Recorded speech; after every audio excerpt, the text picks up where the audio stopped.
Good morning, folks. Welcome to another edition of the Morning Glory Sessions.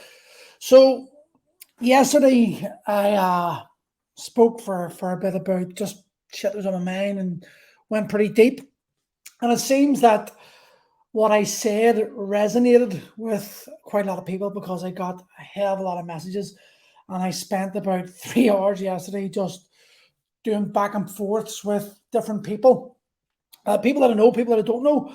But one of the main ones of what happened was I noticed that the people I was talking to about the topic I was talking about were from the main industries that I call the ego industries, the fitness and the beauty industries. And for me, there's a serious crossover in today's society. There's a serious crossover between the beauty industry and the fitness industry, and that it's I feel that the industry that I'm in and the beauty industry, they're used as like a way to plug a massive hole in people's lives. So it helps us avoid the work that we need to do to make ourselves feel better about ourselves. And what I mean by that is look at the way the beauty industry. I'll take the beauty industry today because actually one of the main conversations I had was with a friend of mine who's in the beauty industry and is very successful in it. But the beauty industry today, basically what it's providing you, especially, and this is mainly women, because mainly women use it, is it's providing them a way to avoid going near the actual root of the problem they have. And it's a stopgap, but what the people don't realize is that it's actually probably the reason why so many people are feeling worse about themselves, simply because you can change the person, how you look. You can perceive, you can change the image you present to the world through makeup, through lip fillers, through cheek fillers, through Botox, through dyeing your hair, cutting your hair, fake tans. There's a multitude of ways now with the fitness industry provide you, or not the fitness, sorry, the beauty industry provide you to present the image that you think is more acceptable to society. But the reality is, it is not you. And the fitness industry is the same, because the fitness industry, though to maybe a lesser extent, because the fitness industry, even if you want to present this fake image, like of the photo shoots, you still have to do some work. There's still some commitment involved. With the beauty industry, there isn't that much commitment unless you want to inject yourself in the face. I'd maybe call that short-term pain, but apart from that, there's not much. But what it's doing is it's given a lot of females and men now. It's become more popular in men to cover up the image that their actual true likeness, and then go and focus on presenting the image that they want everyone else to like. The problem with that is it's not you, and it's masking the issues. And it seems to me that there's no coincidence for me that the fitness industry, the beauty industry have exploded in time with the social media industries. The easier it is to present an image to the world of who we are and what we want to look like, then the more likely it's going to be that people are going to start, trying to present the image, the image that they want other people to accept. Now, that may be a short-term solution. And listen, I'm not saying there's a problem with putting makeup on or you want to look good for a night out. That's fine. The problems start whenever it becomes impossible for you to go out of the house without a certain look, or it's impossible for you to take your top off because you aren't like carb depleted, and you aren't like dehydrated, and your abs haven't got veins on them. And this is where the issues present themselves. Too many women are willing to destroy their faces, destroy their bodies, to present an image that they think males and other girls are going to find acceptable and attractive. And I find it very ironic that in an age where, in a time where social media is bombarded with messages about carve your own path and stand out from the crowd, that the very people pushing these messages and slogans are the same people that are literally trying to carbon copy the image of their latest influencer. They want to look like that person. And I also don't find it much of a coincidence that a lot of women are looking like porn stars these days, with the contour and the big fat lips and the fake eyelashes and the fake tits, and it's just like it's like the porn industry is almost ruling how a lot of women see that they think they should present themselves. And I would say that would come from like young children, young girls, and young men watching porn, and then the women looking at men watching porn, thinking, well, that's what they find attractive. Therefore, if I look like this guy will find me attractive. And this cycle starts from about that point. That's my own hypothesis on it. I don't know, maybe I'm wrong, but that's the way I see it. So there's a problem here that we live in a world where we're telling people we've got to be individuals and we've got to step into our own power and all this stuff, but we're all wanting to be the same carbon copy of each other. And that carbon copy requires us doing steroids, doing the lip fillers, like destroying your beautiful faces. And the way I see it is like the fitness industry, the beauty industry, what it should be there for is to enhance people's natural beauty, enhance it, but not become a crutch, an emotional crutch for people to cope with their lives with. And that's where we're at. Michaela, how's it going? We're at a point in society where people are embarrassed about how they look. Like, you can't help how you look. You can maybe do things to improve it, keep yourself fit, keep yourself youthful, things like that. But the reality is, you are who you are. And if you've got a problem with actually accepting yourself who you are, well, then no amount of faking it is going to change that. It doesn't, in fact, it's going to enhance the problem, because the more and more you get used to covering up and presenting that fake image, the more and more you're going to be worried about what other people think when you actually have to present the real image. And the real you is who you are. And when you think about it properly, if we're in a position, if we're in a place in society where people are worried about what other people are going to think of the true representation of themselves, what are these 20-year-olds, 30-year-olds going to do when they've got kids?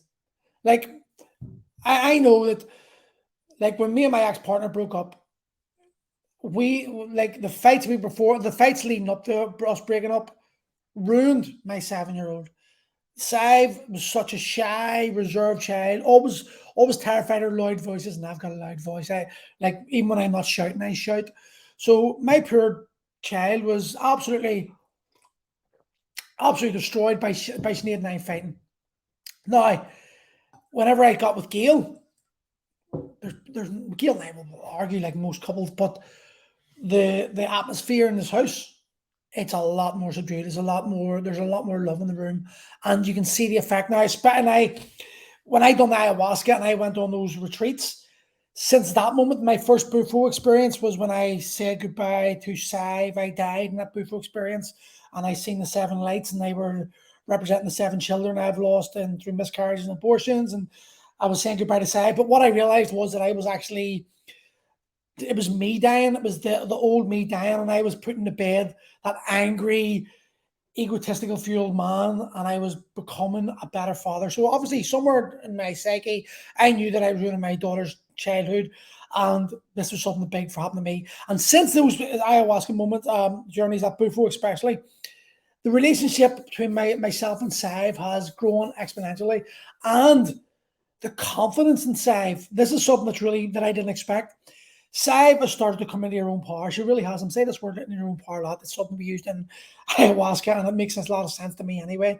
But she is becoming a more powerful version of herself, and you can see the confidence coming through her. And there's no doubt in my mind it is because of the effect that Bufo experience had on me, allowed me to expand my relationship with her and see Sive for Sive. In my head, the way I was always perceiving it was I was always seeing images of me in Sive, and as a child, and it was always freaking me out how my life turned out. So I was always fearing that, I was passing on my trauma to her, and Sive was going to go through my experiences, and I didn't want that. So the Bufo changed that, and the massive change in Sive has been phenomenal. But the massive change in Gail and I as well, like, even though Gail and I are literally the perfect couple, it's improved our relationship exponentially because we're able to drop the bullshit, drop the this need to feel like we have to present a fake image of ourselves. And the problem is the whole world is like this. The entire planet is presenting an image that we want others to think we are. And none of us actually have the confidence to become who we want to become. And then, so the fitness industry, the beauty industry, they tend to attract what I would call damaged souls. I was a damaged soul. I done MMA because I was bullied so badly as a kid that I just wanted to kill myself all the time. I hated school. I used to carve. I used to be one of those self-harmers, and I used to carve things into my arm with a compass and all. Only now as an adult did I realize it was like I was fucked up in the head because of what I experienced and the bullying I experienced. And this was sort of my way of getting attention almost. But I was bullied badly as a kid. And so because I watched Bruce Lee, I watched like Van Damme, I watched all these martial artists, and I dreamt of being able to be that martial artist who could take on the 6 or 7 bullies, beat them up and be, oh, obviously it didn't happen, I got my balls knocked in. But it stepped me in the path of martial arts. And I think about this, like I'm talking to you now in these computers, and I wouldn't be doing this had it not been for the bullies. So as a 44-year-old man who's dealt with his issues and dealing with his issues, I'm sort of grateful for those bullies now because they set me on the path that I had to get to get this point. I had to go through that journey, and that journey was painful. And like all journeys, the journeys that are worthwhile have to have obstacles in the way. They have to create pain. They have to cause barriers that you must force yourself to get over to become someone you need to become to get to the place you want to be. I know it's pretty deep, but so whenever I started in the MMA, it was the martial art for me. It was my way of defeating the bullies, right? But I didn't actually deal with. I taught myself how to fight. I learned how to fight. Now listen, I wasn't the greatest MMA fighter in the world. Didn't really mind that. Always knew I was going to be a coach. But for the average guy, the skills I've got, you'll beat most average guys in the street because of like just 20 years doing, 30 years of doing martial arts. But I never dealt with the actual root of the problem. And this is what I see in the industry so much now. I done MMA to help me because I wanted to be cool. And then I got into coaching because I loved coaching and wanted to help others. And I actually wrote it there in the article. A lot of coaches and a lot of beauty therapists say the same thing as well. They get into the industry they're in because they have a way of helping others. And by helping others, it's allowing them, it's giving them permission, giving themselves permission to avoid doing the work on themselves. And I understand this completely deeply because this is what I would do. I would do everything possible to get my members to achieve their goals. And if they didn't, I got annoyed. And why I got annoyed was because I felt like a failure because deep down, I knew that I couldn't do it. And that the fact that I couldn't do it, that having all this knowledge allowed me to pass it on to others who I then hoped would do it because when they done it, it gave me validation, not realizing that I would get frustrated when they couldn't do it because they also had issues. And although I just couldn't, in my head, I couldn't accept that they just couldn't do it. I was always trying to push them to do it because it was a selfish reason. It was for me. It was me actually having to try to deal with my own issues, not realizing that I wasn't dealing with my own issues. And this was the problem. And I see this throughout the entire industry. So many young personal trainers are trying to get their name out there because they're insecure themselves. They don't like who they are. They don't have the confidence to admit they're not confident about themselves. And because of that, they cover it up by using other people as a way of getting out of there. So if they can help other people achieve their goals, that sort of validates their own standing in life and their own place. But it's never really dealing with their industry, their actual own issues. And I'm not trying to knock any younger trainer because we've all got to go through it. But the reality is, if you're in your 20s and you're trying to tell a 40 or 50-year-old man how to fix his life, you're so out of your depth, it's ridiculous. Like you just literally have no clue because you have no concept of what it's like to live as a 40 or 50-year-old man. I don't know what it's like to have a 50-year-old man. I'm 44. I've sort of got a rough idea now. But I'm sure there's guys in their 60s watching me going, he's no clue what he's talking about. And they're right. because the older you get, the more experience you have. If you're the same person you are in your 30s and you're in your 40s, you've wasted 10 years of your life. If you're the same person you are in your 20s and you're in your 30s, you've wasted 10 years of your life. The reality is life teaches us experiences, and those experiences shape who we become. So the older you get, the more life experience you have, the different person you become.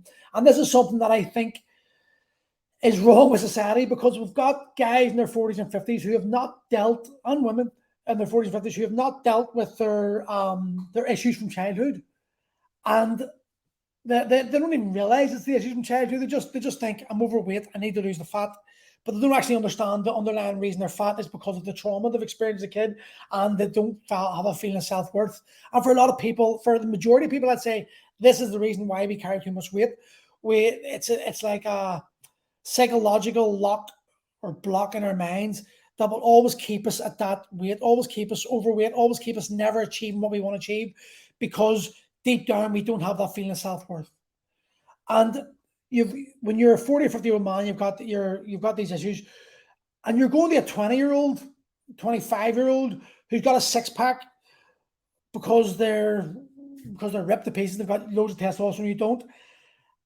Like, that 20-year-old, that 25-year-old has no clue what it's like to have a teenage son, to have to work two jobs, to have to pay all the bills, to have a marriage of like 10, 15 years with a woman you maybe love, or maybe a woman you're having troubles with, or you've maybe lost babies, or there's so much stress that the 40 or 50-year-old man has that a 20-year-old just does not experience, that they cannot comprehend what it's like. So they can only give you what they think you need, and they never know what you need because they don't know what it's like to be that age. Do you understand? And this is the problem I see in the fitness industry, more so the fitness and the beauty, because we've got so many young people in the industry because they want to help, because they're unhappy themselves, and it's an easy way to make money, so they believe. And then they've got they're full of testosterone, they're ripped to pieces, and guys who are 40 and 50 want to relive their youth, believe they can get in that shape, and if they get in that shape, all their problems are going to disappear. But then the work involved to get to that point when you are 40 or 50 is so much greater, because your lack of testosterone, more stress, less rest, all this shit's going through it's impossible. And then when you try it and you don't actually succeed, it just reinforces in your own mind that you're a failure. And the reality is, you probably didn't want that look in the first place. You probably just wanted, as I say, build a bit, lose a bit, get a bit, build more muscle, lose more fat, get more sex. Because you get those three things, anyone in their 40s and 50s, you're going to be a happy man or woman.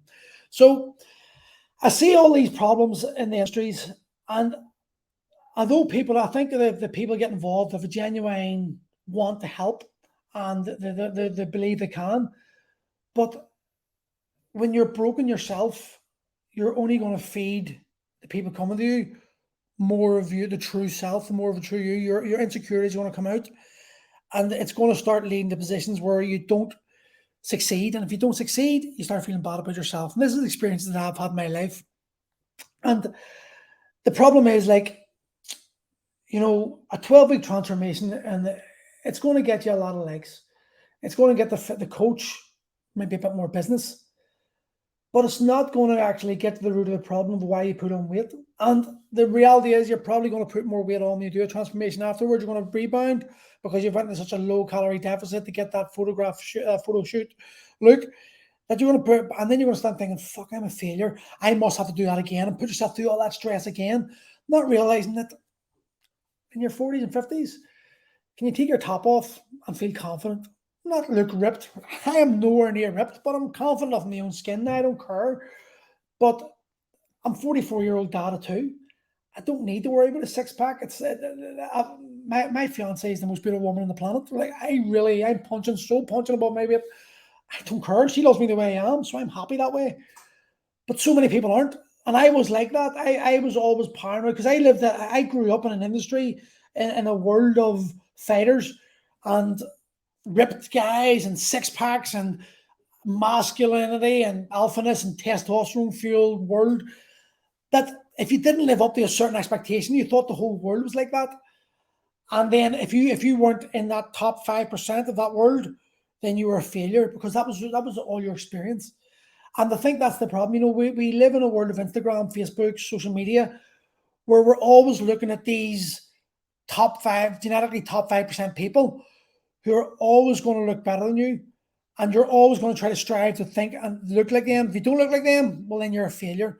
And that's a big, big problem because we're presenting images that are not actually real in the world. Let's be honest. We all know this. We all know now that the people you're looking at in the photographs aren't like that 24/7, and that the influencers you're looking at and admiring, they do like maybe 2 or 3 cuts a year and take hundreds of photographs in different poses and different venues, and they use that throughout the year to present a fake image of themselves being like this all the time. And the reality is they're not. And then you get the new buzz is, well, it's not new, it's pretty popular now, common, is the influencers showing themselves without makeup or with a bit of a belly and saying, this is me. It's just another way of them trying to get more likes and try to reach the real you and try to influence you. It's bullshit. It's all a bullshit lie. And that's the problem. We live in a world where men, women in their 40s and 50s are reaching out to younger men and women in their 20s and 30s to try to achieve a goal, an image that isn't true representation of their own lives. And all it's doing is creating more failure in our mind, creating more doubt in ourselves, creating this belief in ourselves that we're not good enough, that we can't do it, and feeding our insecurities, which is the complete opposite of what the industries we're in is meant to do. The industries we're meant to do is meant to enhance ourselves. It's meant to bring out the best possible versions of ourselves. But how can we do that when we live in a world full of insecurity? And how can we do it when in a world that we all lie about ourselves and who we are? This is the problem.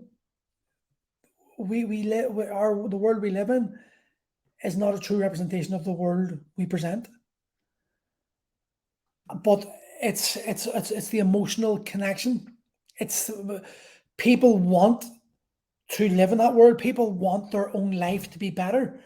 But we've now become so watered down that we don't want to do the work, and we don't want to accept that there's work to be done. For example, if you're not in the genetic top 5% in looks, rather than trying to pump your lips up and look like something that sticks on the windows and push your cheeks up and contour and all this stuff and present this fake image of you, that, let's be honest, if you wake up beside a guy the next morning, he's going to be wondering who the hell you are. Why not just work towards accepting you for you? If you haven't got, like, if you're genetically disposed to carry a bit more weight, well, why not just work towards becoming the best possible version of yourself and accepting yourself as that? Always strive to improve, maybe increase your strength, increase muscle, whatever it is you want to do, just for yourself.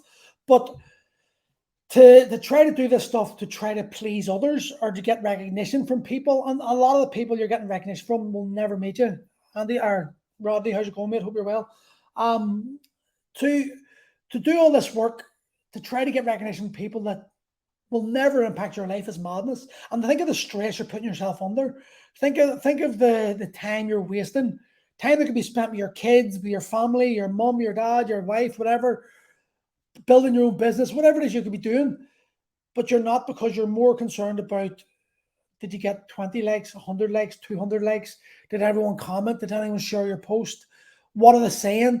We waste so much of our energy and time worrying about what other people think that it's madness, and this is the world we live in. We've conditioned ourselves to think this is it. I just don't understand it. There's so many good trainers out there that actually know what people need. But because the message they present is one of work, one of like, nah, it's going to be struggle, it's not going to be easy. The weak-minded, I call it, and it's not an insult, but we are a weak-minded society now. Look at what's happening today because so many weak minds. The weak-minded society we live in wants the easy route out, but there is no easy path. There's the real path, which is covered in blackthorns and fucking trees, and you're going to do a lot of digging, a lot of cutting. Or there's the fucking easy path, the fake path, the one that, yeah, the road's clear, but it's never, when you end that road, when you come to the end of that road, you're still going to be the same person. You're not going to have exerted yourself. And this is where the magic happens. I need to get people to understand this. It's when you face self-doubt and you overcome it, you've become a different person. You've grown a bit. When you're faced with a task and you have to actually dig down deep and commit yourself to like this change and doing the work, and it's going to take you weeks, maybe months to get there. It's that process that helps you become the person you want to become, not the end result. And that's what people are holding on to. People are holding on to the end result. For in the beauty industry, the end result is, oh my God, that makeup made you look so beautiful, you're amazing. But when that makeup comes off, they're still the same person, and they're still going to look in the mirror and deal with the thoughts they have about themselves. Whereas the hard work for them is to look in the mirror every day and tell themselves they love themselves, to tell themselves they are beautiful, to tell themselves this is me and I accept myself regardless of what anyone else thinks. That's the hard work, because you're going through years and years of self-conditioning about you're not good enough, you're not attractive, you're ugly, everyone in the world's better than you. And to overcome those fears, and overcome those thoughts, that's the work. That's the process. And to be able to accept yourself for who you are, warts and all, that's freedom. And that's what people are looking for. People are coming to industries like mine and coming to my gym for freedom. They want to feel better about themselves, but they don't realize that when I challenge them and the hard work and I push them, and I see their flaws, and I'm very good at swim. That's one of my gifts and flaws, is that people can't lie to me. I know intrinsically what is wrong. I can see it. I can see they're lying to me about something. And I'm not shy about calling it out and challenging them on that, because ultimately I'm not a personal trainer. I'm a coach, but I differentiate myself 100%. I'm confident in saying that. I don't just bring, when you come into Primal, you're not just there to be trained physically. I'm going to challenge you mentally. I'm going to see where I'm going to say the things that I see wrong, and I'm going to approach them. And I'm going to do things that a lot of people won't do, because ultimately you're here to change. And for a lot of people, I think when they're 6 months a year, they start realizing that the physical appearance is a byproduct of their internal thoughts. And the only way they're going to change those internal thoughts, the outside, is by changing the inside. And changing the inside requires going inside yourself and challenging your thought patterns, your default thought patterns. Like I've used that 7 why deep thing, the Simon Sinek thing. It's so true. Why are you here to train? I want to lose weight. That's very superficial. Why do you want to lose weight? Because I'm not happy with myself. Why not happy yourself? Because I don't like the reflection. Why don't you like the reflection? And it goes down to, I was 4 years old, my mom called me fat. My dad used to slag me because my dad used to paw my belly when I was 4 and 5, called me fat. So that is trauma. That's fucking stuck with you. Even though you're a 40-year-old man, that 4-year-old child who's been called fat is the basis for all your eating. And you have to deal with that issue. And that's the painful issue, because then you have to go into the thoughts of, why did daddy call you fat? Why did daddy poke you like that? Why did daddy make you feel like that? And they're painful, hard issues for anyone to deal with, no matter what age you're at. But they're the places you have to go in order to improve your life and to become the person you want to become. So yes, the industries, it's they're a tool, but I think too many people are using them as a crutch, and that's the problem. You can become the tools I've got can help improve you, or they can destroy you, depending on your outlook on them, depending on the coach's ability to know where your limits are, to present you with something that's a challenge, but not so insurmountable that you're never going to achieve it. And this is the problem. We're seeing so many people, the coaches haven't got the experience, maybe the beauty positions haven't got the experience, and the people going to them are hoping that these people have got the answer for their problems. The reality is, we should only be seen as people who can help, but ultimately you're the ones going to do the work, and a lot of people don't want that. Anyway, I'll go today, so I'll speak to you all soon. Have a good day.